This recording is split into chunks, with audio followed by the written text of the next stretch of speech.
पाकिस्तान के 3 बार वजीर आजम रहने वाले नवाज शरीफ आज सऊदी अरब से दुबई पहुंचे हैं, जो कि हफ्ते की सुबह अपनी 4 साल जलावतनी तर करके पाकिस्तान पहुंचेंगे।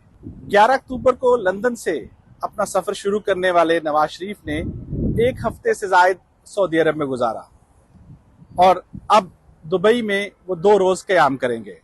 हफ्ते की सुबह एक खुसूसी परवाज के जरिए नवाज शरीफ पाकिस्तान के लिए सफर बांधेंगे और उनके हमरा पार्टी के बाद सीनियर रहनुमा, जिनमें सेनेटर इसहाक डार, सेनेटर इरफान सदीकी, मोहम्मद जुबैर और उनके करीबी साथी नासिर जंजुआ के अलावा पार्टी कारकुनान और सहाफ़ियों की एक बड़ी तादाद होगी। नवाज शरीफ की अगली मंजिल अभी बहुत ज़्यादा वाज़ेह नहीं है, लेकिन उनकी जमात ने उनके इस्तकबाल के लिए लाहौर में एक बड़े जलसे का एहतमाम कर रखा हुआ है।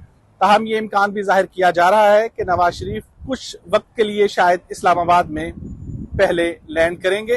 अगरचे उनकी कानूनी मुश्किलात दूर हो चुकी हैं, ताहम मुस्लिम लीग नून की तरफ से अभी तक इस हवाले से वाज़ेह तौर पर बताया नहीं गया है। यहाँ पे दुबई में जुमे की शाम को नवाज शरीफ पार्टी के कारकुनों और उनके हमरा जो सफर करने वाले लोग हैं उनके साथ एक मुलाकात करने का इरादा रखते हैं। उस मुलाकात में इम्कान किया जा सकता है कि नवाज शरीफ अपने सफर के मुताल्लिक सहाफ़ियों से और पार्टी कारकुनान से कुछ बयान करेंगे।